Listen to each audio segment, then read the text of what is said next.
Shabbat Shalom, family. Good to see you all here. I hope you're doing well. Well, we're going to get into another great lesson today from Israelites Gathering. I'm sure you will enjoy it. And, you know, I just wanted to remind people because some folks dropped me a Happy New Year's. This is not the Hebrew New Year. This is the Gentiles' New Year. Our New Year is not until March.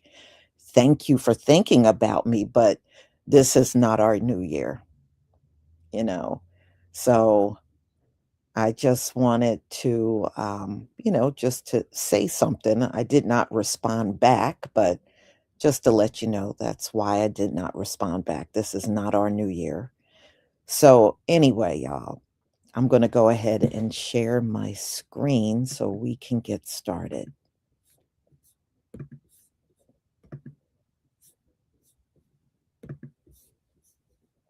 Please give me a 1 if you can see my screen.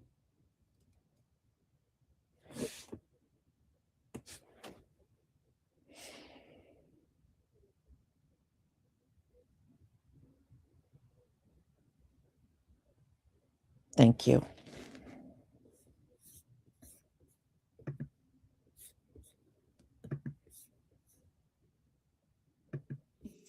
And we're going to read 1 through 24. And again, the title is the Alahym of Mercy. Let me go ahead and pull up the scripts.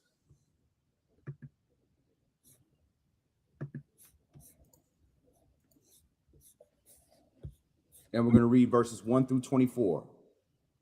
And this is an open forum. So if you have questions, if you have comments, by all means, chime in righteously and decently and in order. And Shabbat Shalom. Special Shabbat Shalom to the Hicks family. Good to see y'all.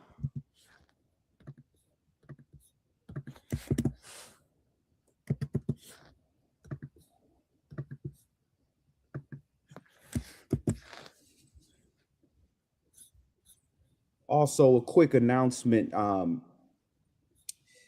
know the sisters have been getting together for a sisterhood group, I believe on Tuesdays.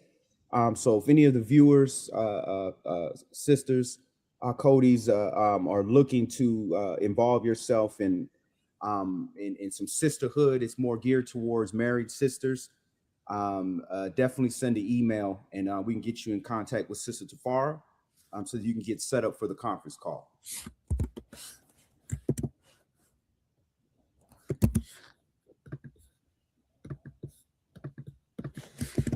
All right, we are starting at Numbers chapter 14 and verse 1. And all the congregation lifted up their voice and cried, and the people wept that night. And all the children of Israel murmured against Moses and against Aaron, and the whole congregation said unto them, Would Alahym that we had died in the land of Egypt or Mizraim, or would Alahym we had died in the wilderness? And wherefore has Yahweh brought us unto this land to fall by the sword, that our wives and our children should be a prey? Were it not better for us to return into Egypt? All right, so these are our ancestors, and we have to just take a look at the mind frame.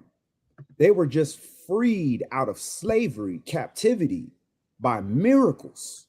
And this was told to them in advance that this was going to happen. So they can't forget what just happened. But let their stomachs start to grumble and there be some discomfort or some uncertainty, and watch how short-term memory our people are. Just instantly they forget, wow, you just had the Alahym of the whole world just free you, and you're instantly doubting. So when we are dealing with our own people and we're dealing with other individuals, we got to understand, you can sit here and look and say, look, I've done all this for this person and all that for that person. But at the core of human nature, of fleshliness, they're going to look at the situation right now and have complete amnesia over all that you might have done for them. Tamshi? Verse 4. And they said one to another, Let us make a captain and let us return into Egypt. So not only did they forget, they trying to be your adversary. They're trying to come against you. This is your family now. This ain't the Egyptians. This ain't Esau. This is your family. Tamshi? Then Moshe and Aaron fell on their faces before all the assembly of the congregation of the children of Yasharal. So what you gonna do when your family come against you? You gonna pull out the sword and chop their heads off? You're gonna shoot them down? You're gonna smack, knock them, curse them out, cuss them, send them to the lake of fire? What you gonna do? There's only one choice. You gotta go to the Father. You can't win that battle. This your family. Tamshi? And Joshua the son of Nun and Caleb the son of Jephunneh, which were of them that searched the land, rent their clothes. And when you see that kind of wickedness going on, you have to make it be known that you have nothing to do with this. You don't want anybody else to suspect that you're supporting this rebellion against Yah, against Yah's leadership, the leadership Yah put in place. Verse 7. And they spake unto all the company of the children of Yasharal, saying, the land which we passed through to search it is an exceeding good land. If Yahweh delight in us, then he will bring us into this land and give it us, a land which flows with milk and honey. Only rebel not you against Yahweh, neither fear you the people of the land, for they are bread for us. Their defense is departed from them, and Yahweh is with us. Fear them not. Verse 10. But all the congregation bade stone them with stones. And the glory of Yahweh appeared in the tabernacle of the congregation before all the children of Yasharal. So his own family is getting ready to stone him. Not just one, there's two, the people. The congregation, the assembly is getting ready to stone him for merely just relaying what thus says Yah, for following Yah's instructions. So what are you going to do? You're gonna protect your life, right? So you're gonna shoot them down, you're gonna fight them, you're gonna curse them, you're gonna say, Yah, come down with lightning and smite all my loved ones right now because they're coming against me because they hate you. This is a defining moment for you. Who are you? Are you of this world or are you of Yah? Yah had to come down and save these people. Go ahead. Verse 11. And Yahweh said unto Moshe, how long will this people provoke me? And how long will it be ere they believe me for all the signs which I've showed among them? I mean, isn't that a fair question? Bro, I parted the Red Sea. I killed off all the firstborns except for yours, even the animals. Like what the sheep done did, what the cow did, what the baby eagle or the chicken, what they do. He did all these miracles for you. You still don't believe? This is a non-believing people. I'm going to smite them all down. Tamshi?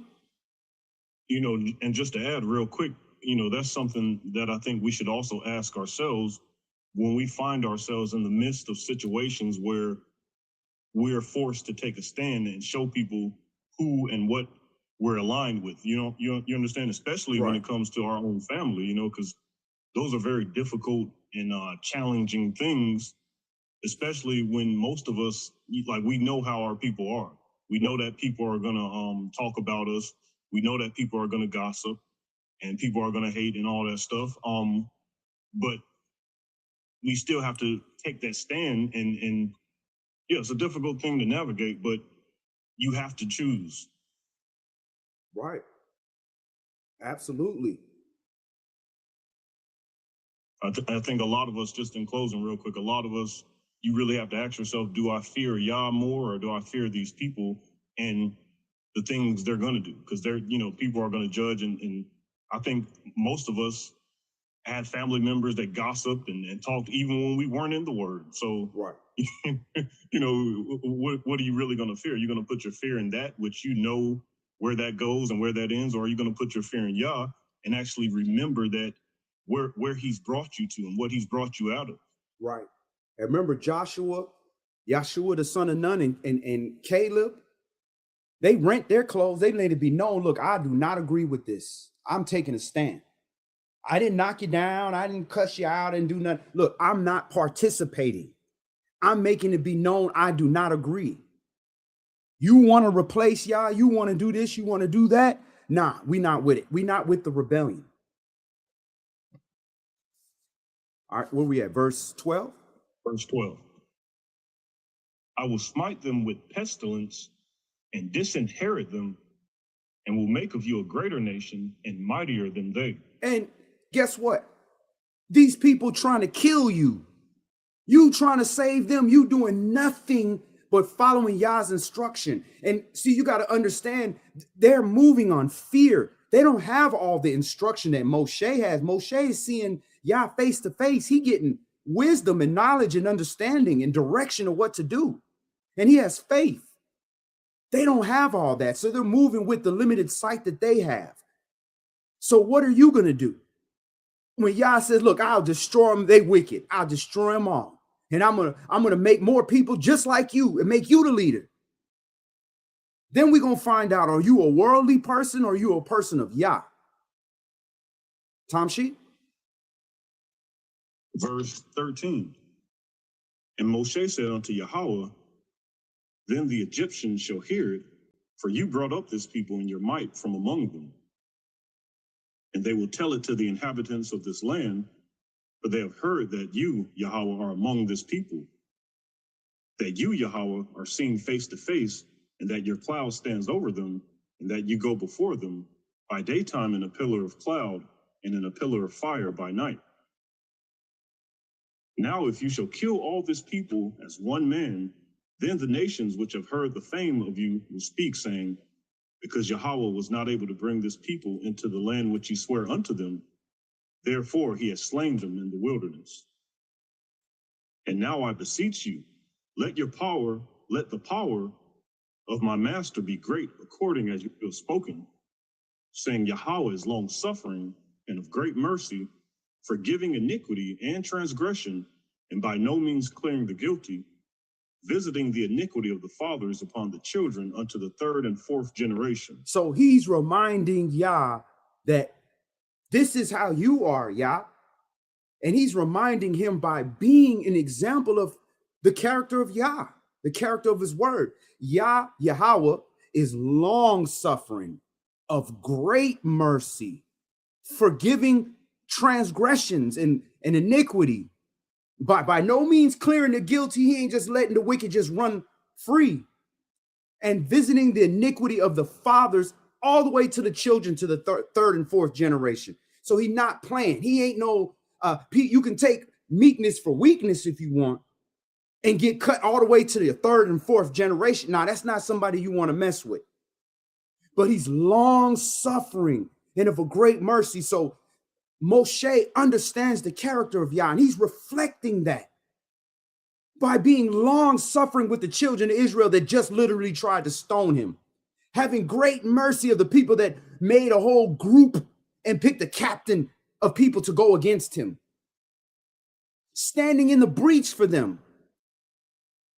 Is that your character? Is that your makeup?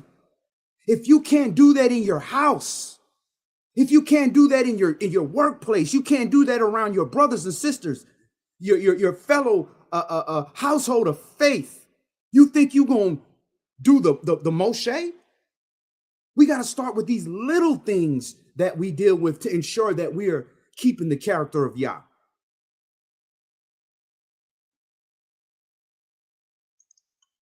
Numbers chapter 14 and verse 19. Pardon, I beseech you, the iniquity of this people according to the greatness of your mercy, as you have forgiven this people from Egypt even until now. And Yahweh said, I've pardoned according to your word. But as truly as I live, all the earth shall be filled with the glory of Yahweh. So they not finna mock Yah. They not finna have their little pagan festivities and laugh in your face and joke. You best believe they making jokes around the dinner table and all that type of stuff. right? Oh, they gonna be, the whole earth gonna be filled with the glory of Yah. So you can relax. We don't got to take it so personal. So Yah is merciful, so you be merciful. You carry that same spirit of mercy. But understand, to the third and fourth generation upon the children of them that hate me. All right, so we know, we don't got to read the rest. We know he said from that point, listen, all you men 20 years and up is not going into the kingdom, period. You're going to die in this wilderness. That's the mercy that he did. He said, not these 10 times they have tempted me in the wilderness. He didn't just, the first mistake you made, he cutting your life off. He don't operate that way. He's merciful. Let's go to Leviticus chapter 19, Wayakra chapter 19. Just want to read a few verses here.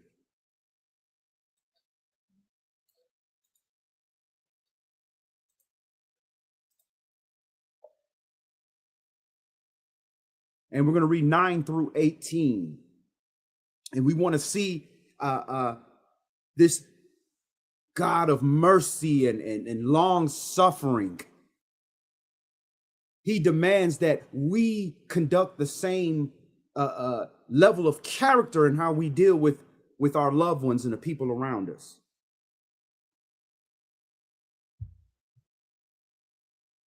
Leviticus 19 and verse 9. And when you reap the harvest of your land, you shall not wholly reap the corners of your field, neither shall you gather the gleanings of your harvest. And you shall not glean your vineyard, neither shall you gather every grape of your vineyard. You shall leave them for the poor and stranger. I am Yahweh, your Alahym. So everything you have does not belong to you. You're stealing. That's what you got to understand. There's a portion, a tenth of what you have does not belong to you. So we so slow that we say, well, I don't got no vineyard. I don't have no. Well, you make money, right? You make income, right? You have talents, right? Well, a tenth of that belongs to the poor and the stranger. So you should always have a portion. You have $100, you always have at least $10 in your pocket available for the poor and the stranger.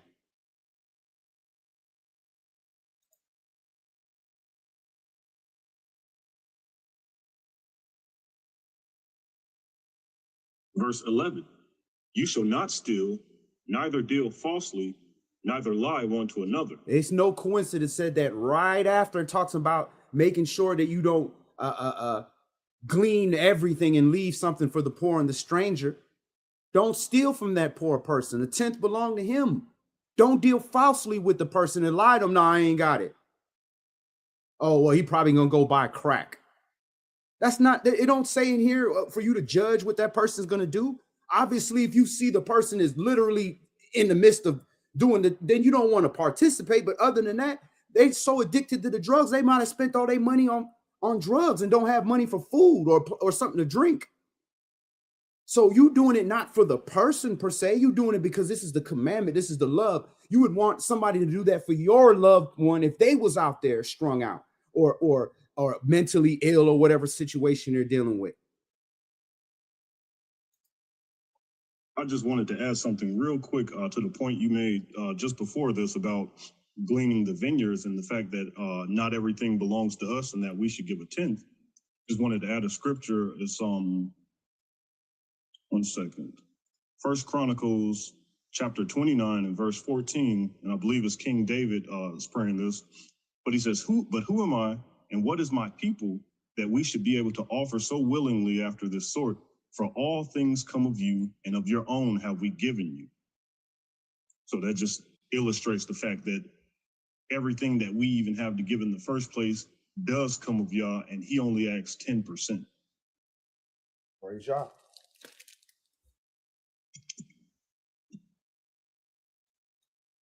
Leviticus chapter 19 and verse 12. And you shall not swear by my name falsely, neither shall you profane the name of your Alahym. I am Yahweh.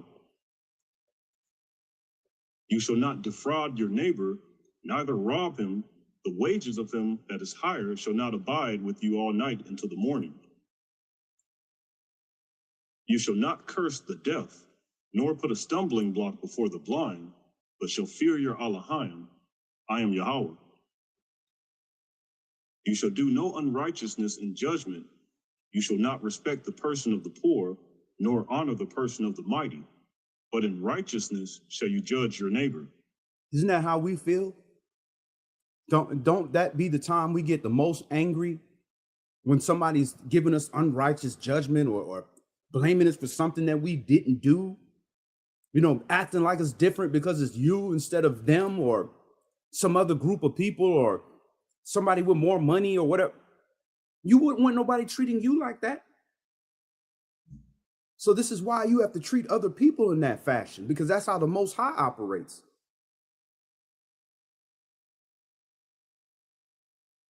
Verse 16, you shall not go up and down as a talebearer among your people, neither shall you stand against the blood of your neighbor. I am Yahweh. You shall not hate your brother in your heart. You shall in any wise rebuke your neighbor and not suffer sin upon him. You shall not avenge nor bear any grudge against the children of your people, but you shall love your neighbor as yourself. I am Yahweh. Hallelujah. So you shall not hate your brother in your heart. You're not even allowed to have hatred for your people. And again, who is my mother? Who is my brother? Those that do the will of Yah. So the believers as well, you're not allowed to have hate for them in your heart. And it says, what is this hate? When you suffer sin to be upon them, you allow them to be in a transgression and you make it comfortable. You support it. You don't say anything. You're not setting it apart. It says you must rebuke. Well, hey, you can't do that. That's dangerous. This causes death. You know, this is kills. Just like you tell some, cigarettes will kill you. Well, you warn somebody. And it says you can't avenge, hold a grudge. And it's specific against the children of your people. You shall love your neighbor as yourself. So all these things you wouldn't want to do, all these perspectives you wouldn't want somebody to have of you, this is how you're supposed to be with them. So you want the mercy. Hey, I know I did, but that's not who I am. Forgive me. Let me show you that this is not who I am. You want that mercy, because that's the Alahym of Mercy. That's how he is with us. So if you're his people, you have to operate in that same fashion. Let's move on. Let's go to Matthew chapter 11. So we're not just going to naturally be that way. The world didn't raise us to be that. The world raised us to be fake humble and fake kind and all that, where, we smile and hi and all that, gentility and all that type of stuff. That's not real. What's real is when I need you, are you there? Are you going to treat me the right way? Are you going to be fair? Matthew chapter 11. Let's read 25 through 30.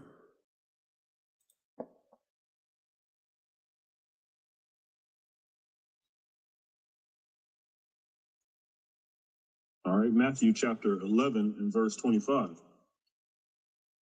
At that time, Yahushua answered and said, I thank you, O Father, master of heaven and earth, because you have hid these things from the wise and prudent and have revealed them unto babes. All right, so you think the wise and prudent and all the rich people, you think they don't have the best version of the Bible and the ancient scripts and, ancient artifacts? They got all that stuff. But he hides the understanding from them because they're looking for something different. That the treasure is in that field, but they're looking for something different. Verse 26. Even so, Father, for so it seemed good in your sight. All things are delivered unto me of my Father, and no man knows the Son but the Father. Neither knows any man the Father save the Son, and he to whomsoever the Son will reveal him. So There is no other way to know the Father other than his word, period. There ain't no other entity or book or group of people or whatever. No, there's only one way and only one entity that knows the Father. That is the Word, the Son, period.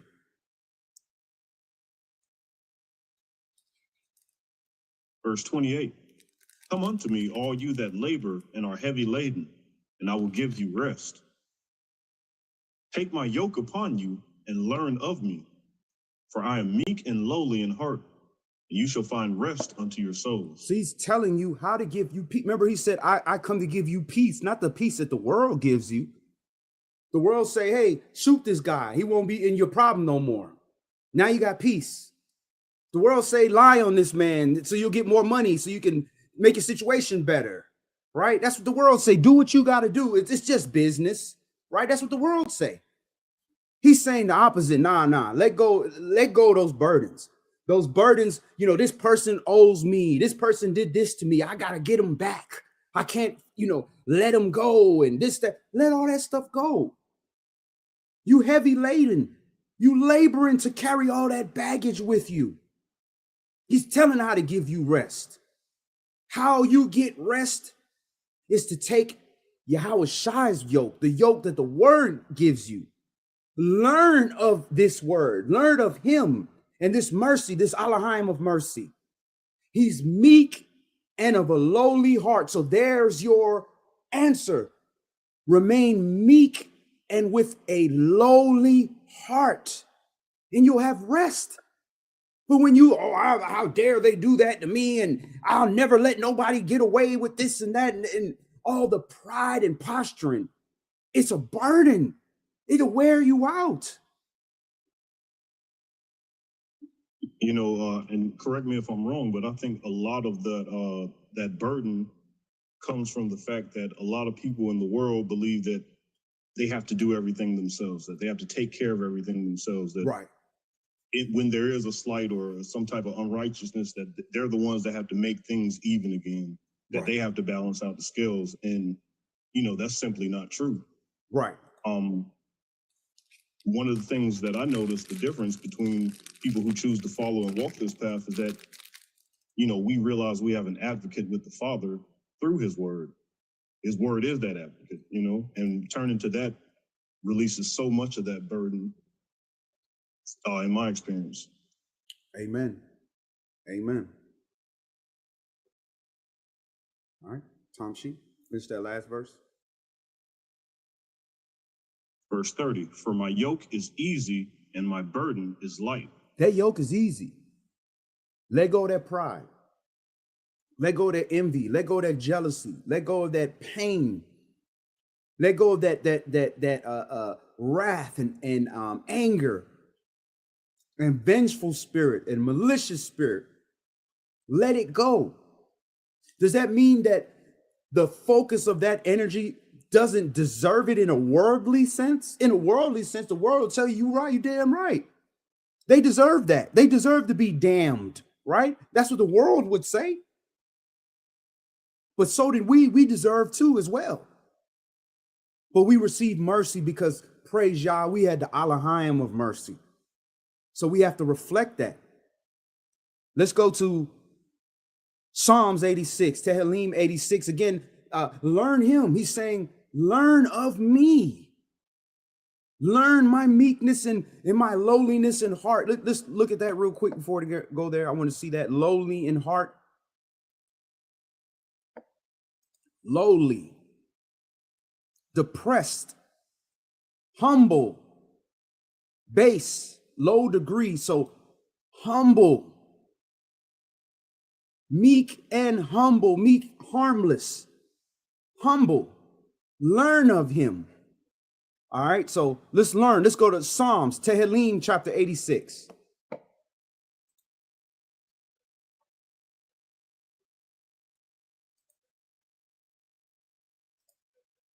And you can start that at verse 1.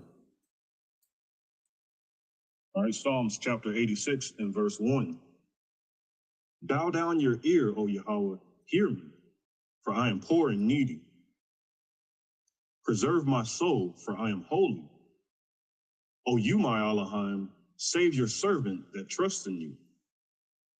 Be merciful unto me, O Yahweh, for I cry unto you daily. So preserve my soul, preserve my body, for I am set apart.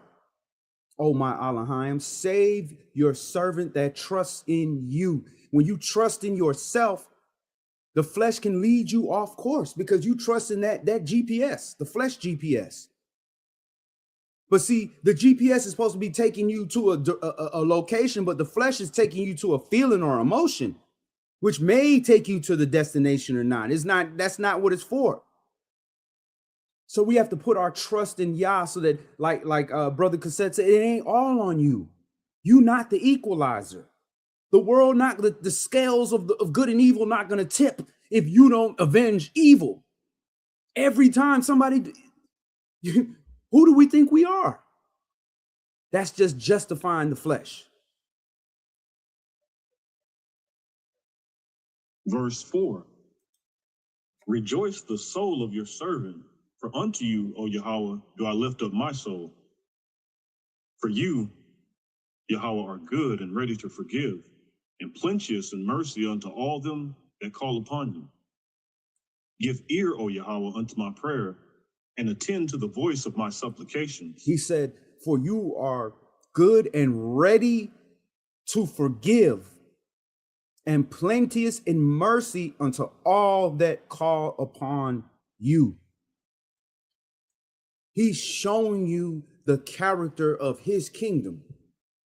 So if you are going to be a king of his kingdom, this has to be your trademark. You can't be Rick Roll, only God forgives, and only God show mercy, and the man crossed me, that's it. He dead. No, that's not Yah's kingdom. Yah's kingdom come with mercy, patience, grace. And then after all of that, if you still have an issue, then we know what comes after that. But that's not what we're known for. For righteousness, the same patience we want.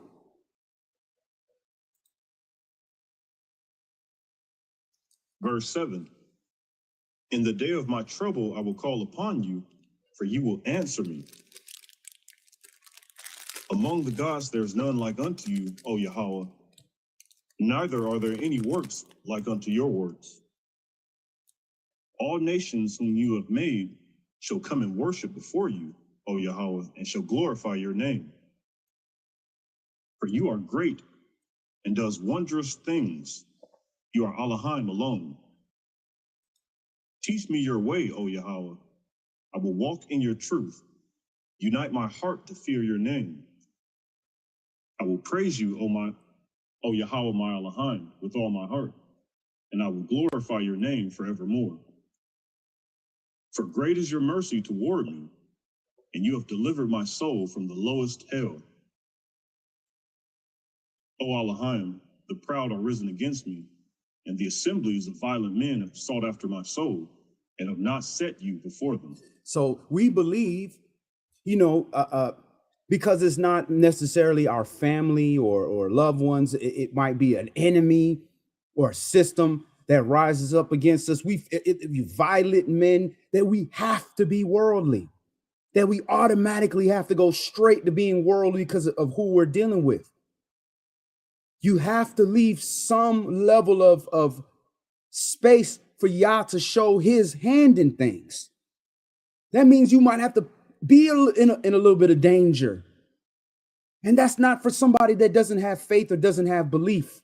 Because if you're just going to operate the same way you operated before, what's the point? How do you represent the Most High?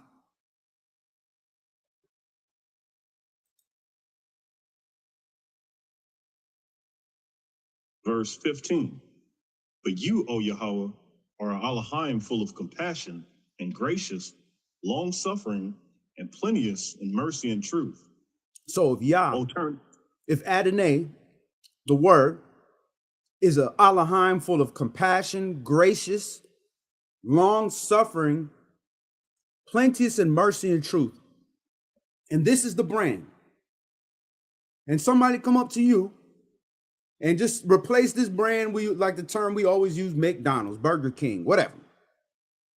You go to Burger King, and Burger King is known for Whoppers and the Burger King hats and, you know, the crown, and you got none of that. That's false advertising. Wait a minute. How you going to be? The brand say you full of compassion, gracious, long suffering, plenteous in mercy and truth. If people don't know that as characteristics of you, you are not a believer. You're not in the body. Just like you work at Burger King and you work for Burger King, you don't know nothing. Finish it up, Al. Verse 16. O turn unto me and have mercy upon me. Give your strength unto your servant and save the son of your handmaid. Show me a token for good, that they which hate me may see it and be ashamed, because you, Yahweh, have hope in me and comforted me. Hallelujah. Let's go to Matthew chapter 5. So again, that's the brand. Adonai, the master. So this is our instruction, is to be full of compassion, gracious, long-suffering, plenteous in mercy and truth. And where's the first place? The first place the people supposed to speak of you in that manner? Your family, your house, your servants, all of the people that are close to you. This is what you are supposed to be known for. When a situation happened, oh man, that brother had no compassion on me. What? Situation, man, that brother had no grace. He didn't let me get, man, I messed up one time. The brother cut me up. Plenteous in mercy. If you not known for these things, it's not that these situations haven't happened in your life to exhibit these things, but we got to examine ourselves, because the world should still be able to say these things about you. We're going to Matthew chapter 5. Start to say verse 1.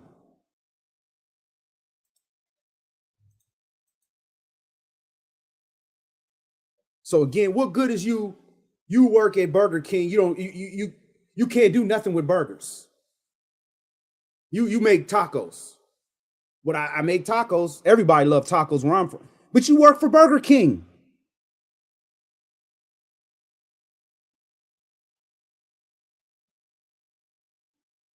Matthew chapter 5 and verse 1. And seeing the multitudes, he went up into a mountain, and when he was set, his disciples came unto him. And he opened his mouth and taught them, saying, Blessed are the poor in spirit, for theirs is the kingdom of heaven. So he taught them. So just keep in mind, this ain't a poem. This is not a verse, a rap. He's teaching. Go ahead.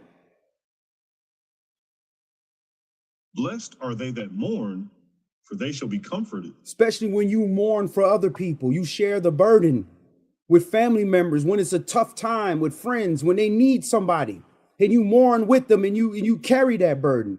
When you are mourning, you will be comforted. Verse 5. Blessed are the meek, for they shall inherit the earth. Blessed are they which do hunger and thirst after righteousness, for they shall be filled. Blessed are the merciful, for they shall obtain mercy. Blessed are the pure in heart, for they shall see Alahym. Blessed are the peacemakers, for they shall be called the children of Alahym. Blessed are they which are persecuted for righteousness' sake, for theirs is the kingdom of heaven. Blessed are you when men shall revile you and persecute you, and shall say all manner of evil against you falsely for my sake. Rejoice and be exceeding glad, for great is your reward in heaven, for so persecuted they the prophets which were before you.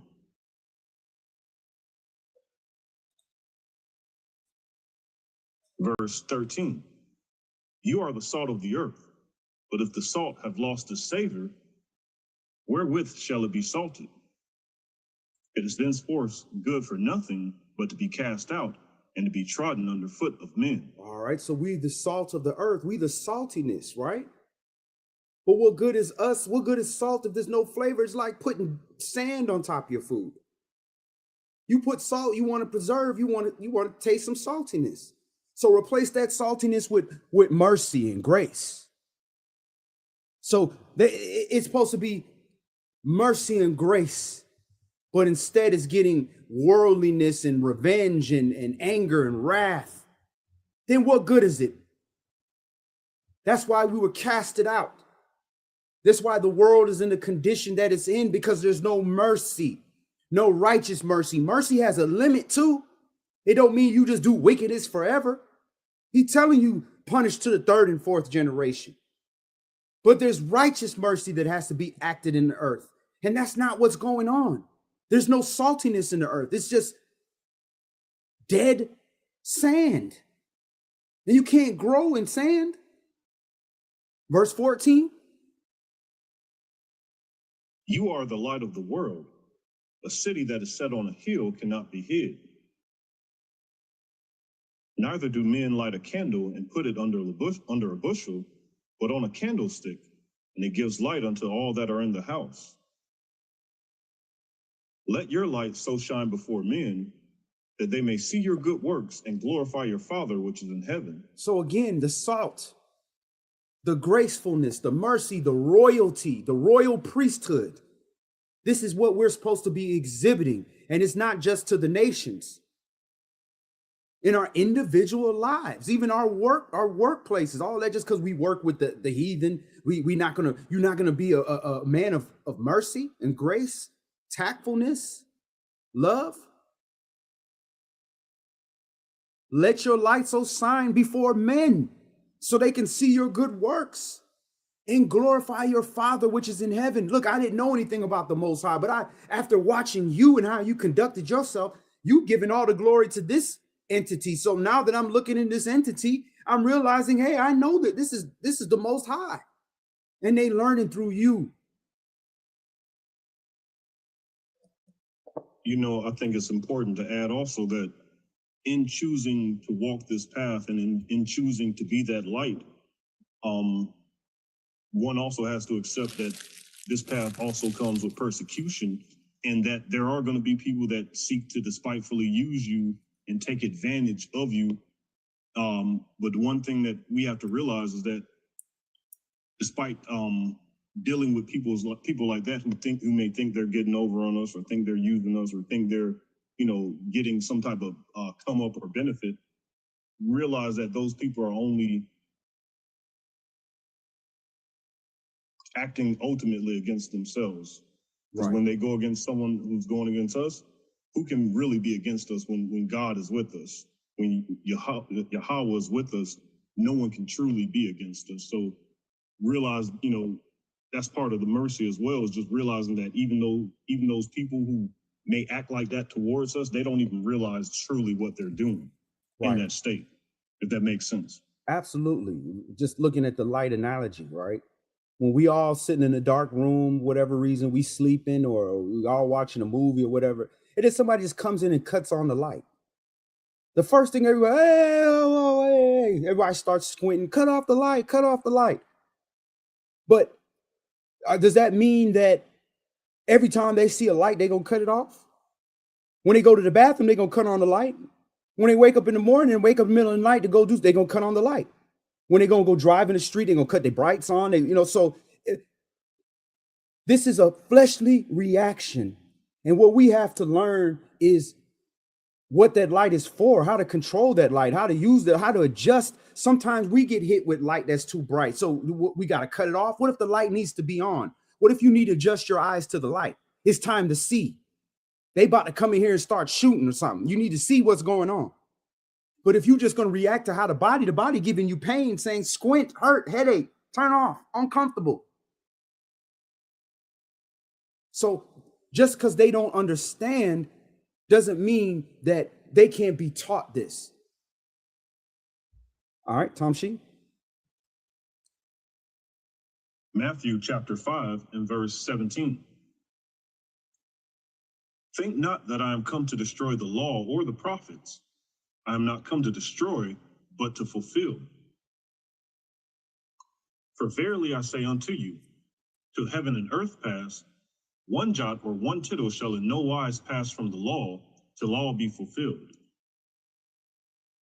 Whosoever therefore shall break one of these least commandments, and shall teach men so, he shall be called the least in the kingdom of heaven. But whosoever shall do and teach them, the same shall be called great in the kingdom of heaven. For I say unto you, that except your righteousness shall exceed the righteousness of the scribes and Pharisees, you shall in no case enter into the kingdom of heaven. So the scribes represent those that write the word, and the Pharisees represent those that speak the word. You can't just write about it. You can't just speak about it. You got to be about it. You got to actually do it, which means when these things show up on your doorstep, you got to apply these precepts. Verse 21. You have heard that it was said by them of old time, you shall not kill, and whosoever shall kill shall be in danger of the judgment. But I say unto you, that whosoever is angry with his brother without a cause shall be in danger of the judgment. And whosoever shall say to his brother, Rakah, shall be in danger of the council. But whosoever shall say, you fool, shall be in danger of hellfire. So Rakah, that means like worthless, like you're a waste. You've made a judgment. You've thrown that brother away. Verse 23. Therefore, if you bring your gift to the altar, and there remember that your brother has aught against you, leave there your gift before the altar and go your way. First be reconciled to your brother, and then come and offer your gift. So he's showing you what his level of importance is. How are you going to come up here with this offering and you want to kill your sibling? Literally your brother. These is my children. But you want to come, hey, daddy, we love you. Here, happy birthday. Hey, we honor you, Yahweh. Come take this offering. But as soon as I leave out of here, I'm trying to figure out how I'm going to blow this brother head off. What kind of mercy? The commandments tell you clearly. And he said, listen, if you offend in one of these little ones, you guilty of all of them. So you think you can skip over what we just read in Leviticus? You shall love your neighbor as yourself. You cannot avenge or hold a grudge against your brother or sister. Now, even worse, imagine that brother or sister you holding a grudge against is your husband or your wife. So you think that commandment gonna be superseded? Now you guilty of all of them, but then you come into the altar, but I can sing amazing. But I'm an excellent moray. Now leave that gift at the altar and get reconciled with your sister or your brother. Tom Sheet, finish it up to verse 26. All right, verse 25. Agree with your adversary quickly while you are in the way with him, lest at any time the adversary deliver you to the judge, and the judge deliver you to the officer, and you be cast into prison. Verily I say unto you, you shall by no means come out thence till you have paid the uttermost farthing. And this is all up under anger. You getting around, some of these other nations and they're ignorant and they acting and talking a certain way and, trying to make you feel like you less than what you ain't got to kiss nobody behind. But you understand you in Dubai, you in these other countries. And one lady, she got locked up for putting her hand literally touching the shoulder of an airport security officer. You got to be careful when you in the way. This ain't your land. You even in a foreign land. Being a foreigner in a foreign land. Nah. Agree with your adversary. That don't mean you got to do wickedness, but be agreeable. All right, let's go to 1 Corinthians chapter 2.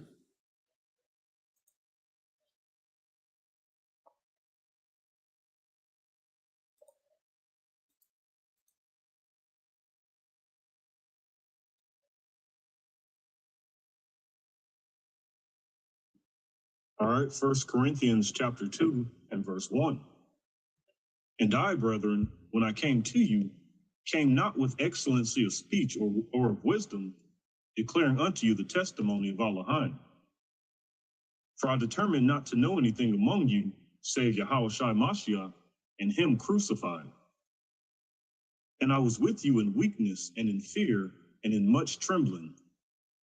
And my speech and my preaching was not with enticing words of man's wisdom, but in demonstration of the Spirit and of power, that your faith should not stand in the wisdom of men, but in the power of Alahym.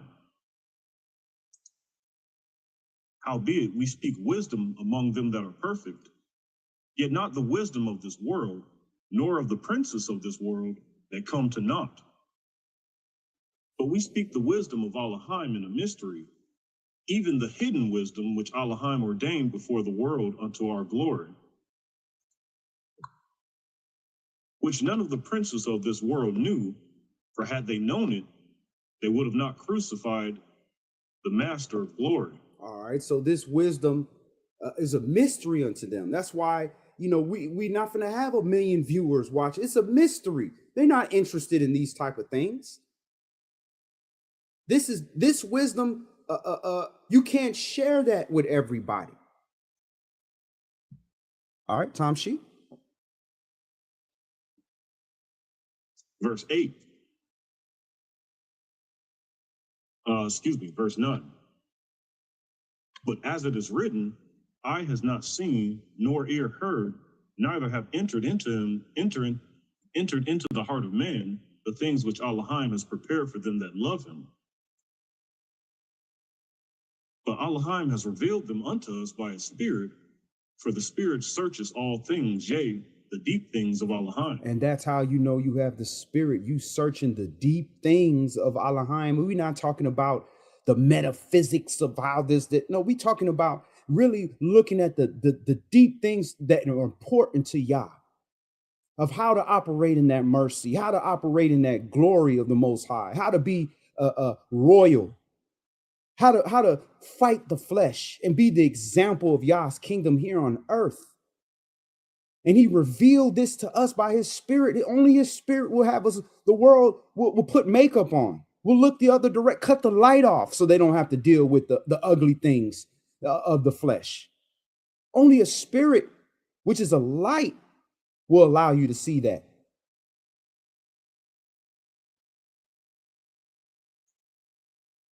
Verse 11. For what man knows the things of a man, save the spirit of man which is in him? Even so, the things of Alahym knows no man, but the Spirit of Alahym. Now we have received not the spirit of the world, but the Spirit which is of Alahym, that we might know the things that are freely given to us of Alahym. Praise Yah. So we know the difference now. Because what do we know of man? You don't know. You think you know people. You don't know them until you see the spirit that's in them.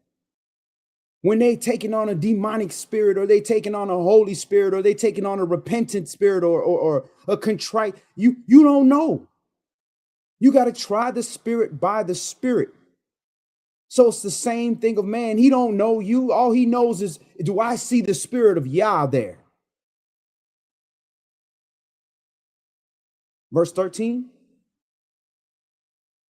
Which things also we speak, not in the words which man's wisdom teaches, but which the Holy Ghost teaches, comparing spiritual things with spiritual. Different conversation. You talking about metaphysics. We talking about repentance. We talking about forgiveness and mercy and Yah's prophecy. Different conversation. You talking about Esau and multiple wives. Different spirits. It's not to say we avoid all those things, but what are we to? He gave us, these are the weightier matters of the law. These you ought to do first and the others after, right? Judgment, mercy, faith. So here's the explanation. Tom Sheep. Verse 14. But the natural man receives not the things of the Spirit of Alahym, for they are foolishness unto him. Neither can he know them, because they are spiritually discerned. So the natural man, he clicking right past, oh, these people talking about the Bible, man, this book was written 1,000 years ago. Then he click onto the next channel and it's talking about trading Bitcoin or so. Oh, interesting. He turned the channel. Oh, it's the Illuminati conspiracy of Elvis is still alive. All that type of stuff.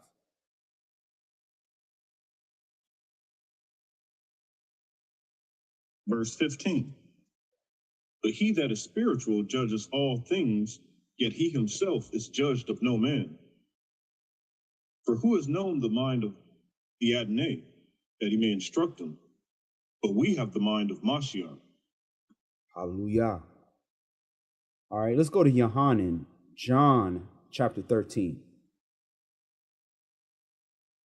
So, you know, one of the traditions that we have around Passovers, we do the washing of the feet. And, you know, it's about, you know, serving your brother and everything like that and serving your sister. But it's so much deeper than that. And sometimes we do things as a tradition. We can get lost in the sauce and kind of forget some of the deeper meaning behind what Mashiach was doing and saying. Remember, he's teaching. The word is for instruction, is to teach you. It's not just, you know, entertainment. So we're going to Yohanan, John chapter 13. We're going to read 1 through 17. All right, John chapter 13 and verse 1. Now before the feast of Passover, when Yahushua knew that his hour was come, and that he should depart out of this world unto the Father, having loved his own which were in the world, he loved them unto the end. All right, so here in John chapter 13, Mashiach is showing that he knew when he was going to die, that he knew that he had to die according to the Jewish feast of Passover, the day that they were keeping it, to be a sign unto them, to be a Passover lamb unto the children of Israel. All right, verse 2. And supper being ended, the devil having now put into the heart of Judas Iscariot, Simon's son, to betray him. Yahushua, knowing that the Father had given all things into his hands, and that he was come from Alahym, and went to Alahym, he rises from supper, and laid aside his garments, and took a towel, and girded himself. After that he poured water into a basin, and began to wash the disciples' feet, and to wipe them with the towel wherewith he was girded. Then came he to Simon Kepha, and Kepha said unto him, Master, do you wash my feet? Yahushua answered and said unto him, What I do, you know not now, but you shall know hereafter. Kepha said unto him, You shall never wash my feet. Yahushua answered him, If I wash you not, you have no part with me. Okay, so what is, this is for the viewers, question. What does the washing of feet indicate? What does the washing of the feet, what does that indicate? Where does that come from? Can anybody tell me that? Any of the viewers, the washing of the feet. What is that supposed to indicate after this is completed?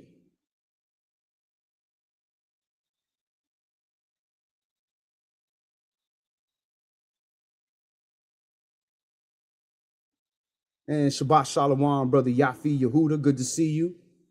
And sis Ariel, all the comments are coming in mad late. They just coming in right now.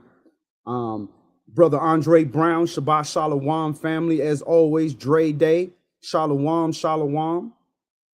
So if you are commenting, they're coming in mad late. So I don't know if you've answered, but the question is, what does the washing of the feet symbolize?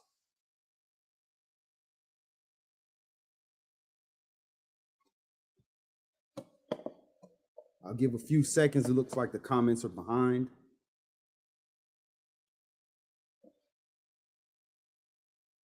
All right, so Salak y'all, if y'all did comment, I don't see any comments. But the washing of the feet symbolize your cleansing, forgiveness of sin. When you are unclean, when you touch a dead body, you have to wash your feet.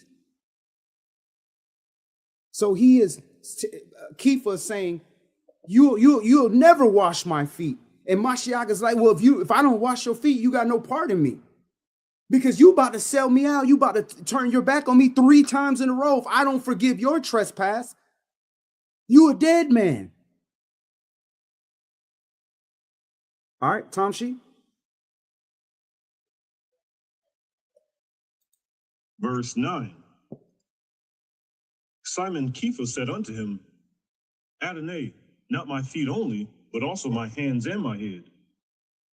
Yahushua said to him, he that is washed needs not save to wash his feet, but is clean every whit. And you are clean, but not all. All right, so he's saying, look, obviously, if you fell in some toxic material, you can't just wash your feet and then you're just clean all of a sudden. This is talking about spiritually clean, allowing you to be ceremonially clean. That's what that's talking about. So this the priest would have to do this, to wash their feet and take a ritual bath called raketz. This is the predecessor to baptism, immersion. So he's letting you know, in a situation, you need to wash your feet so that you're ceremonially and spiritually clean. All right, Tamshi. Verse 11. For he knew who should betray him. Therefore said he, you are not all clean. So after he had washed their feet and had taken his garments and was set down again, he said unto them, know you what I have done to you? You call me master and Lord, and you say, well, for so I am. If I then, your Lord and master, have washed your feet, you also ought to wash one another's feet. For I have given you an example that you should do as I have done to you. Verily, verily, I say unto you, the servant is not greater than his master, neither is he that is sent greater than he that sent him. If you know these things, happy are you if you do them. Praise Yah. So if you know these things, happy are you. So this is like another spin-off of the parable of the servant, where he was like, look, you owe me money. Give me this money. I'm gonna throw you in jail. And he got the money. He was like, bro, didn't I just forgive you of all this debt? And you gonna take this man and throw him in jail? No, throw him in a jail, weeping and gnashing the teeth. So Adonai, I have forgiven you of your trespasses. That's what the washing of the feet is. You are now clean. All of you are clean except for him, Judas Iscariot, because he is not in the body. He's sold us out. But everybody else, I've washed you. So I've washed you of your trespasses. So you should do the same to your brother or sister when they transgress against you. If Mashiach, the master, can wash your feet and wash your sin away, surely you can wash the debt of somebody that pissed you off or did something, made a mistake. This is why I say you don't know what I'm doing, but you will know. So forgive your brother's trespasses as he forgives us. Let's go to Ecclesiastes chapter 7, and we have one more for the conclusion. Koheleth, Ecclesiastes chapter 7.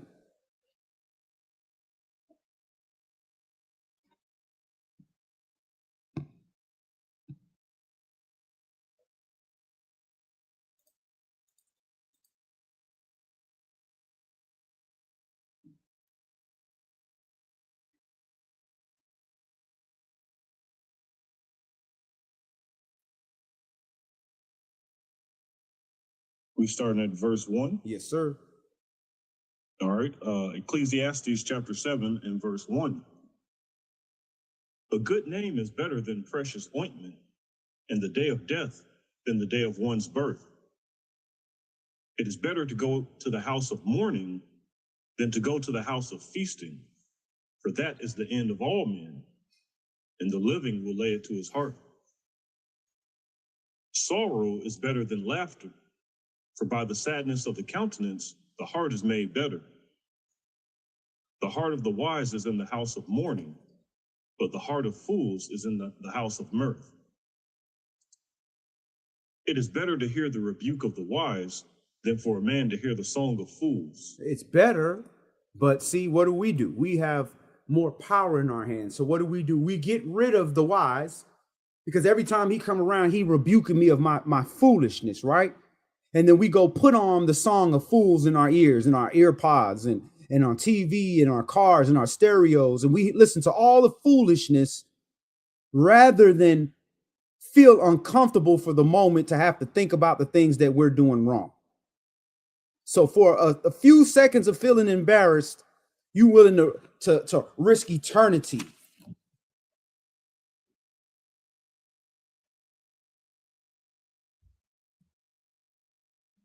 All right, verse 6. For as the crackling of thorns under a pot, so is the laughter of the fool. This also is vanity. Surely oppression makes a wise man mad, and a gift destroys the heart. Better is the end of a thing than the beginning thereof, and the patient in spirit is better than the proud in spirit.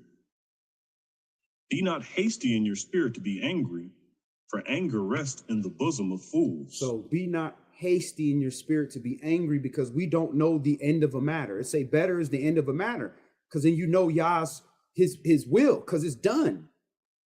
So, you have situations where you don't know what things are going on for. All you know is it's uncomfortable to you, or it hurts, or it's painful, or it's strenuous, stressful. Look at Joseph. Joseph's own brothers, the 12 tribes, sold him into slavery to the Ishmaelites, Midianites, that put him in slavery, that sold him to Egypt. And because of that, he was able to save the whole reason we're still tribes to this day, because we didn't die in the famine. So you don't know. So you all extra angry and ready to kill, and you don't know why Yah's doing things.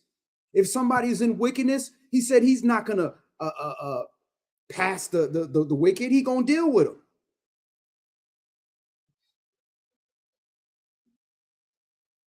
Verse 10. Say not you, what is the cause of that the former days were better than these? For you do not inquire wisely concerning this. Wisdom is good with an inheritance, and by it there is profit to them that see the sun. For wisdom is a defense, and money is a defense. But the excellency of knowledge is that wisdom gives life to them that have it. Consider the work of Alahym, for who can make that straight which he has made crooked? In the day of prosperity be joyful, but in the day of adversity consider. Alahym also has set the one over against the other, to the end that man should find nothing after him. So Yah has one man against the other. So, and then look at the verse before that. Who can make straight that which Yah has made crooked?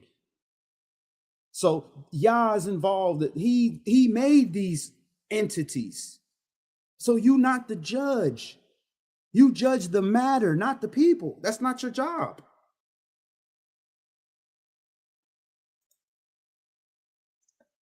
Verse 15.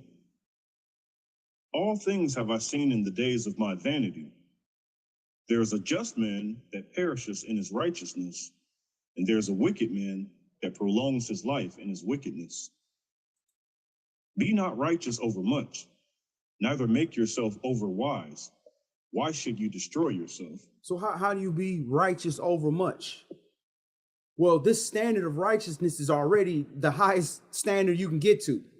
So now when you decide you're going to be over, you're going to make up commandments, you're going to add layers of holiness that's not in this book, you overwrite, you're going to kill yourself. Because when you're not able to meet that standard, because we already struggle with the so-called 613, you creating another 620, it's a problem. You're going to make yourself, you're going to end up quitting, because there's no way you can attain that. And you're adding unto the word, adding plagues to yourself.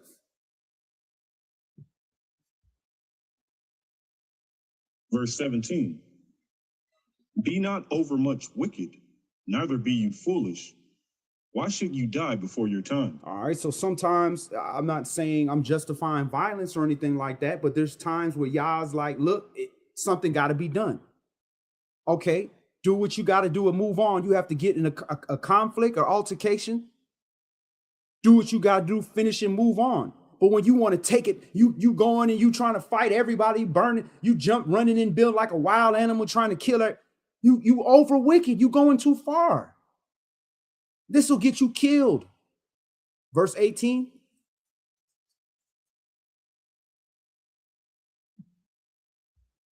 It is good that you should take hold of this. Yea, also from this withdraw not your hand. For he that fears Alahym shall come forth of them all. That's the jewel. You live and operate in the fear of Yah. I fear being out of Yah's grace. So that's all I'm concerned with, is being in Yah's grace. What should I be doing? How should I operate according to his brand of mercy? I'm going to come forth of them all. Verse 19. Wisdom strengthens the wise more than 10 mighty men which are in the city. There are some battles that strength alone can't that you can't do with strength alone.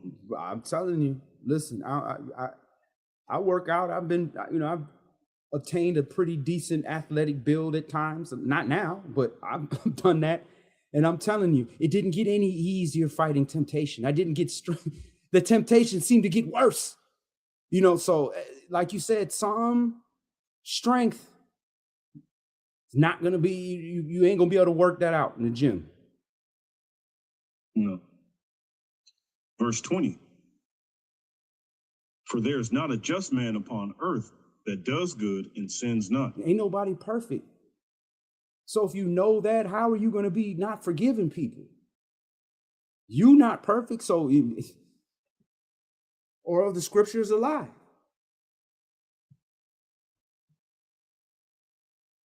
Verse 21. Also take no heed unto all words that are spoken, lest you hear your servant curse you. This is how a king operates. Why you think Yah got to turn his back from us? So you don't got to hear us cursing him with our actions and our being. That's why you got to, it's the same thing when you're around people and you are in a position of authority. People don't like authority. So everything ain't your business.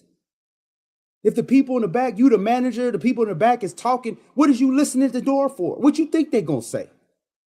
You was doing the same thing when you was just back there before you got promoted. Same thing in your house. You think you ain't said something about your wife before? Man, I wish she would just. You think you said something about your husband? What are you listening in for? It's hypocrisy. It's different when somebody do it to you. That's not mercy. That's worldly.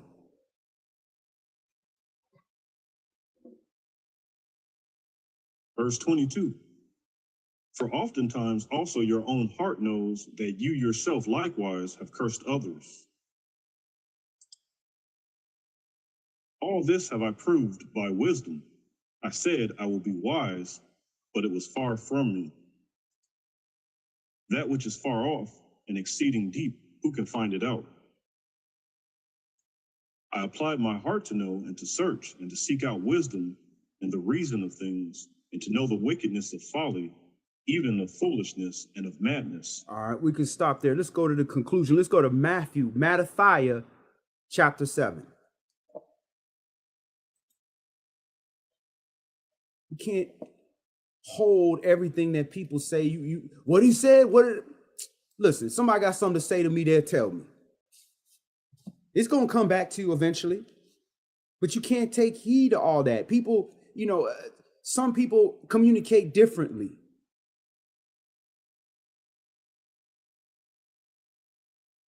Matthew chapter 7, start this at verse 1 for the conclusion.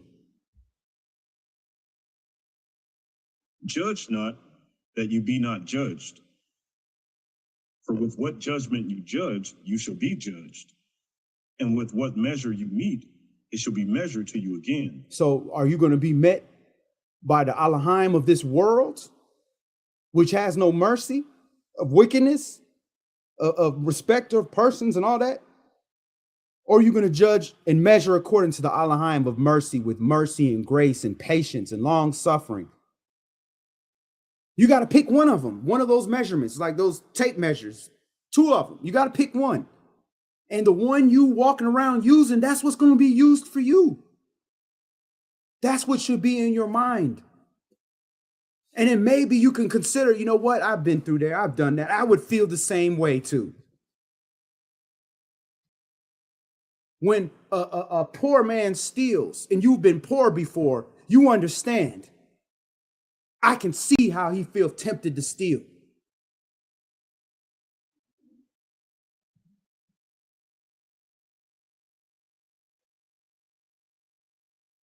Verse 3, and why beholdest you the mote that is in your brother's eye, but consider not the beam that is in your own eye?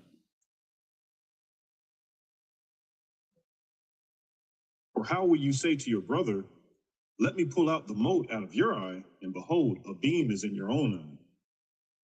You hypocrite, first cast out the beam out of your own eye, and then shall you see clearly to cast out the mote out of your brother's eye. Give not that which is holy unto the dogs, neither cast you your pearls before swine, lest they trample them under their feet, and turn again and rend you. All right, give that which Ask, is holy, and it shall be given you. Seek, and you shall find. Brother. Give not that which is holy unto the dogs. So we consider that, don't talk, don't spread knowledge, don't do this, don't give that. Sometimes you, that holy thing that don't need to be given to them dogs. Sometimes you're that pearl that don't need to be amongst the swine. Because if you go, they're going to trample you. They're going to pull you back down and pull you back into your fleshliness and all that type of stuff. So you can't measure everything the same. Verse 7. Ask, and it shall be given you. Seek, and you shall find. Knock, and it shall be opened unto you. For everyone that asks receives, and he that seeks finds, and to him that knocks it shall be opened. All right, so again, brand. That's the Alahym of mercy. So what happens when they knocking on your door? What happens when they seeking from you? You gonna open it? Verse 9. Or what man is there of you, whom if his son ask bread, will he give him a stone? Or if he ask a fish, will he give him a serpent? If you then, being evil, know how to give good gifts unto your children, how much more shall your Father which is in heaven give good things to them that ask him? Therefore, all things whatsoever you would that men should do to you, do you even so to them. For this is the law and the prophets. For this is the law and the prophets. So this is what prophecy is all about, getting what you have done for others. Verse 13. Enter you in at the strait gate, for wide is the gate, and broad is the way that leads to destruction, and many there be which go in thereat. So the wide gate, the broad way, that's the way that the world operates. You do this, you're going to get this in return. You didn't have no mercy for me, I ain't going to have no mercy for you. Tit for tat. My family, my people. It's respecter of persons. Everybody going through that gate. So you're going to say, hey, since everybody doing it, I'm going to do it too, because they doing it.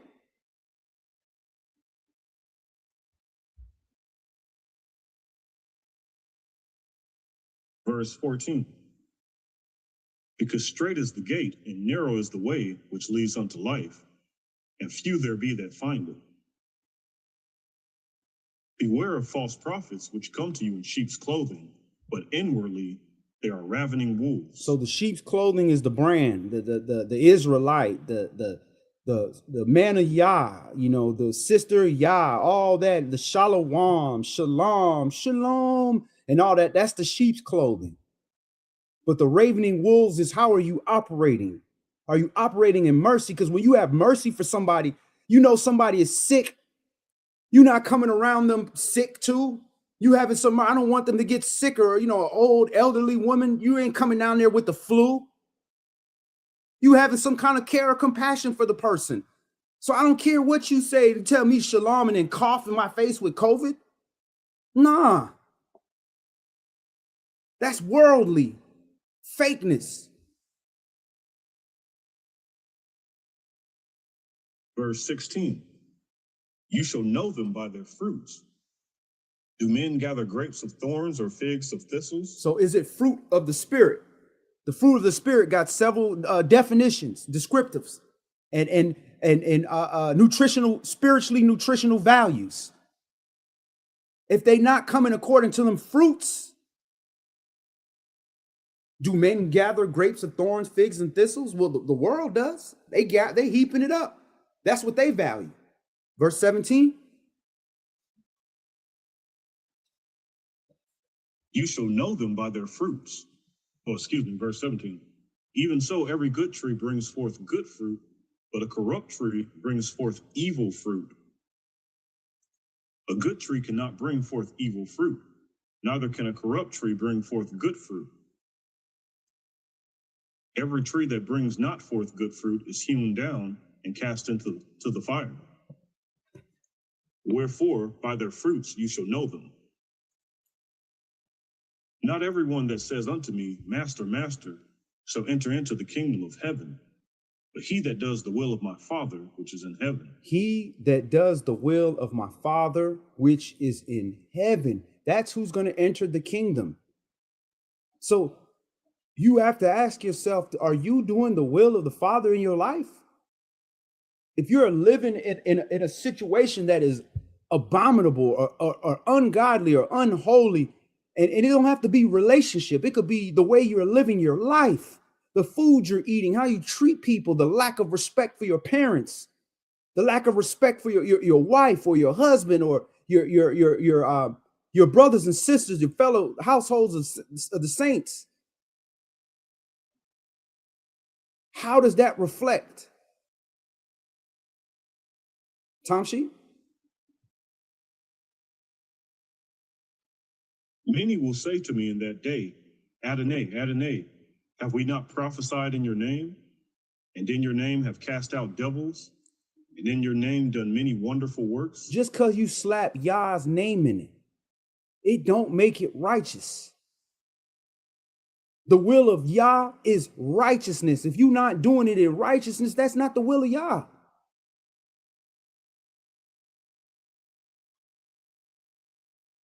Verse 23, and then will I profess unto them, I never knew you. Depart from me, you that work iniquity. I never knew you. His will was that the good deed got done, because that's his word, right? That was his will. But his will was also that you do it in righteousness. But you said, no, I ain't going to do it. I'm going to do it in self-righteousness so I can make a name for myself or get a tax cut or whatever the case may be, or get a little extra money on the side. That's my real motivation. Guess what? Yah's will is going to be done. The good deed was done, but you didn't do his will. So now you done. Finish it up. Verse 24, therefore, whosoever hears these sayings of mine and does them, I will liken him unto a wise man which built his house upon a rock. And the rain descended, and the floods came, and the winds blew and beat upon that house, and it fell not, for it was founded upon a rock. And everyone that hears these sayings of mine and does them not shall be likened unto a foolish man which built his house upon the sand. And the rain descended, and the floods came, and the winds blew and beat upon that house, and it fell, and great was the fall of it. Verse 28, and it came to pass when Yahushua had ended these sayings, the people were astonished at his doctrine, for he taught them as one having authority and not as the scribes. Amen. Because the word is king. Yah's word is king. There's no other way to him other than his word. So you're right. He taught them as one having authority. The scribes teaching as well, it says, they say you should do. No, don't do this. Yah said we don't do that. So none of you should do this, period. Authority. Who are you? Tell me what. I'm not telling you what to do. I'm telling Yah told you what to do. That's his authority. They ain't got nothing to do with me. I can tell you what to do in my house. So they don't like that when you speak with authority. Yah's word is not just word, it's power. So again, the Alahym of Mercy, that's who we worship, that's who we serve, that's who we should reflect. So in our lives and how we deal with the people, starting with the people closest to us, our loved ones, are we exhibiting that? Is our household an example of mercy? We're merciful to the poor. We're merciful to people that need us. We're merciful to our family. We're merciful to people that have transgressed. We're merciful to people that just don't know any better. Or are we the house of, don't mess with them, boy, they're going to come, they're going to kill everybody. They'll cut you off. You'll never hear from them again. Because where your house reflects, that reflects the God that you're serving. So that's all we're going to do today. If we have any last questions or comments, go ahead and comment. I can't tell, the comments are coming in extremely late, so I apologize if I took some time to get to your comments. If you have questions, you can always reach out to us at Israelite Gathering at gmail.com or info@israelitegathering.com. Be sure to check out our website, israelitegathering.com, or visit our or download our free application, which has all of our study materials. It has instant messaging and has a lot of features there for you to fellowship with your brothers and sisters in the states around the country. That's all we're going to do today. Just protect your spirit. I know we in this dark season of pagan, we want to just make sure that we're not doing anything to offend the Most High when he's been so merciful to us. So remember, we are the light. We're supposed to shine a light on what people are doing. And sometimes that means just separating. Other times it might mean being around, but showing willful non-participation and being able to eloquently explain in a loving manner. Because remember, soft answer turns away wrath, why you're not dealing with something. So that's all we're going to do today. Yah's will, we'll see you for Shabbat. Everybody have a wonderful Shabbat. Shabbat Shalom, y'all.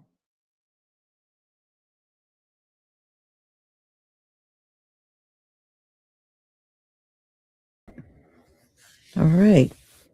So I'm always grateful for these lessons, and I'm grateful we get to spend this time together every single week. So, y'all, thank you so much for being here. And I pray the Most High will continue to keep you safe in all four corners of the earth. I pray that he will have mercy on us and remember the covenant, because we are waiting for him. And we know this Gentile world is about to end. It is really not much left to it at all. So, y'all, please enjoy the rest of your Shabbat, and we'll do this all over again next week. Shabbat Shalom.